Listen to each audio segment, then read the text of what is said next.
Welcome to the frozen tundra, as they say here in Wisconsin. Yes, this is actually snow. It's been snowing here for the past 2 weeks. Not quite sure why we moved here to Wisconsin, but hey, we're here. So, welcome to episode 2 of the Solar Luff house build. We're in about week 20 of the build process, and I'd love to show you today what's happened over the past 4 weeks, both inside the property as well as the landscaping. And in this episode, we're joined today by our architect, Jim Gempler. We'll be asking him all about the design as well as what it means for self-builders. So first of all, the landscape. One of the reasons we fell in love with this land was the contouring peaks and valleys as well as the natural lakes all around us. And as we've been clearing the land, and thanks to Art and Becky and Nikki and Aaron, we've been uncovering some beautiful large limestone boulders just left over from potentially the last ice age. We've also uncovered a beautiful old stone wall that I've slowly been rebuilding over the past couple of weeks. Patience with stone wall building is definitely a must, by the way. Now onto the Solar Luff house. A lot's happened over the past 4 weeks. The framing is almost complete on the main structure. The roof trusses are in, the ply's going on the sides, and we've got some interior walls. So let's take a walk and see what's going on. As you can see behind me, the structure framing is almost complete. They've got the ply sheeting on, ready for the concrete epitane siding, as well as you can see here, the hoistway and the lift shaft is actually pretty much complete now with a sail on the side of it. That's going to be clad in a beautiful seamed vertical zinc, which will look stunning and really help the property sit back into the land with the natural colours. As well as that, plumbing's going in. We've got a staircase now, temporary of course, and there's a ton of other things I'd love to show you. So let's go and take a look. So we're up here now on the second level, and you can start to see glimpses of the design that our architect Jim did with the building, from these gorgeous solid stainless X-braces, which are, as we described in episode 1, are holding the building up from a torsion perspective.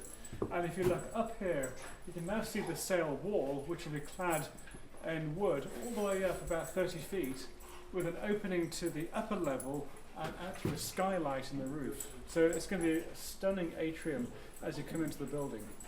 We're up here now on the third level. As you can see, it's all framed up, and Charlie is super excited about this level. Actually, I'm surprised she climbed up those temporary stairs. And you can see now how this frames the view perfectly. All around, all this will be glass, and if Nikki pans over, you can start to see how this now frames up the woods behind, and again all this is glass, providing some great views to the east. And I'll just swing around a little bit more, and this is possibly the largest window I've ever seen in a kitchen before. This entire space is a window where I'll be probably washing the pots about here, looking at the woods. So awesome view. But now I want to bring in Jim, our architect, ask him a couple of questions. Thank you, Jim, for coming to the site today on a really cold November. My pleasure. It's always good to get here and take a look. So I've got my phone with a couple of questions I'd love to ask you, and sure. For the viewers, I'm sure they're interested in design and your viewpoints. And first of all, what drew you to architecture in the first place? Well, being in Wisconsin, where we are, Frank Lloyd Wright certainly had a bearing on it, and ever since I was a kid I loved to draw and build things, build houses out of weeds and everything, and my mom would always take me to Taliesin and House on the Rock, and I always either wanted to be an architect or an astronaut. So well, I'm pleased you're an architect. And where's your inspiration come from? Because all your houses, they look, they have some design cues, but where do you typically get your inspiration? Well, certainly from the site. I mean, like this site is quite unique in that it has very short, sheltered views with the steep hillside and the trees, and then you swing around and you get the very long views. So wanted to get some horizontal panoramic views going, but also lift up into the tree canopies like we do here in your office. So the site is huge, and you guys, if you're interested in sailing, of course, obviously took cues from that. We've got a big sail. Yeah. So it's always a mixture of site and how you guys live, and fortunate for me, you guys are fun And Well, thank you. and it's just a delight to have somebody that takes off and runs with it and doesn't get timid. So. And I can see you smiling. What makes you smile about your designs, or as you say, it makes you gets your toes curl up? Yeah.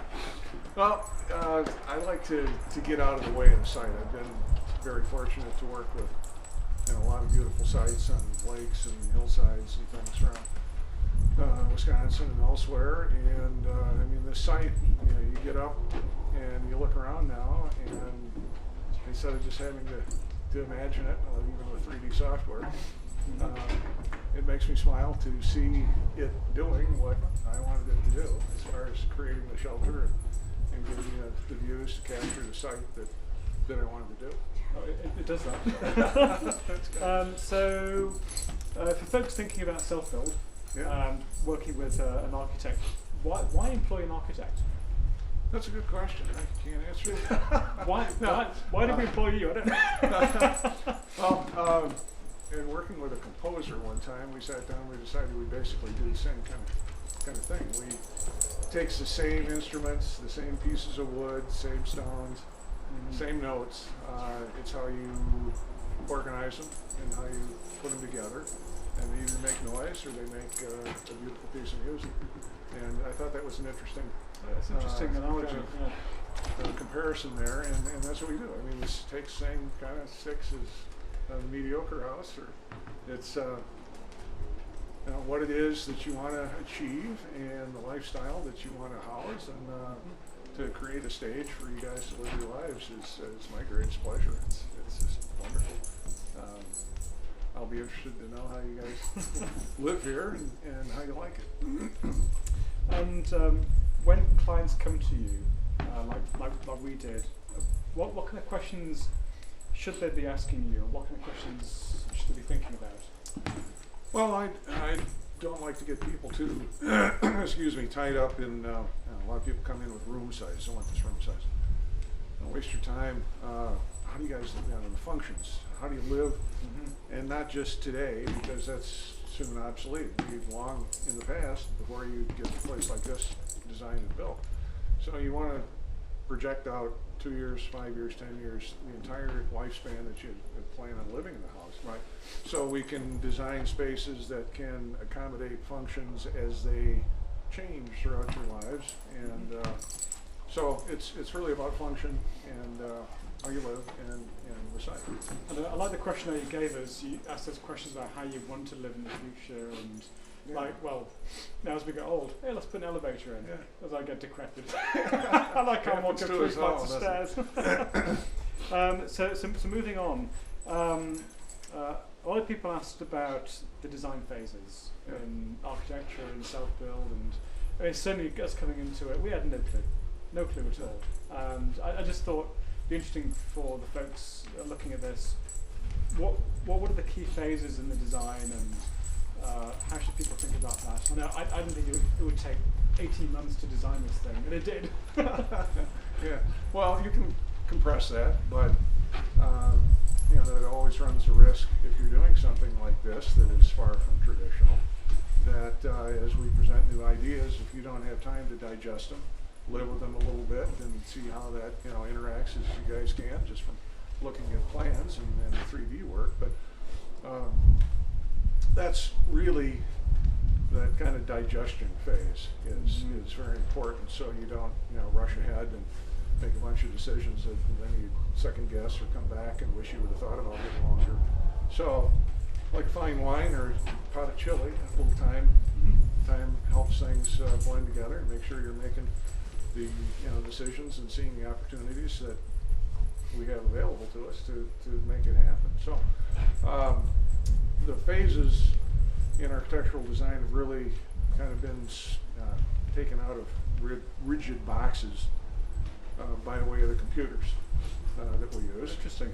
Because before, drawing in 2 dimensions, showing some sketches, and hope you understand those and sign off on that, and then go to elevations, more detailed drawings, and make sure that that's okay, and then we build a cardboard model. Where now, day one, we get the site is done in 3D, and then you can see the design develop all of it in 3 dimensions. So it's much more of a kind of just big blend of design phases that used to be very rigid with preliminary, drawings, and then sign off on that, and then go into design development, sign off on that, and then do a model. And so that really helps the design process. We found that working with you, iterating was actually an easy process. You can just lop off decks or change things. And, it was quite interesting, that iteration, and then that going, oh my goodness, we don't need anything this big, and then squeezing it down, and so that gets you in the design process. That's the biggest thing, because before, what we would be thinking in 3D and representing in 2D, that's very hard to make that leap. Right. And so I always did 3-dimensional models in cardboard, but that's why I got into it so heavily with computer modeling as a design tool. But you quickly find out it's an even better communication tool. So you as the client can be part of the team instead of like me being the Wizard of Oz behind the curtain, and you come out with something that is all a mystery of how it got to that point, and you're part of that process. So. Finally, turning to the sailor itself, now you're seeing it in beautiful snowy November like this. What are your favourite parts of the design as it's turning out? What are the things that you went, wow, this is really cool? In this house, there's quite a few. And just having got here, I haven't even walked through the place to say I've got a favorite spot or anything. It's just nothing is a surprise to me so far, because I've spent so much time living in it. Yeah. So it's doing everything that I wanted to see so far. And when you're designing it, what are the most demanding aspects of the design? I know the structural engineer had a good hard time with the fact there are no walls. Yeah, that was the biggest challenge, because we really aren't left with anything but glass. So it's good. Yeah, but mixing the architecture with the structural elements that work and also contribute so largely to the design aesthetic you wanted to do with the X braces and a nod to your sailing and things. That was a nice blend and something that wasn't the easiest thing to pull off, but it certainly worked. Well, I appreciate it. Well, Jim, thanks for joining us today. Oh, you bet. Thanks for having me. Thank you very much. You bet. Thank you.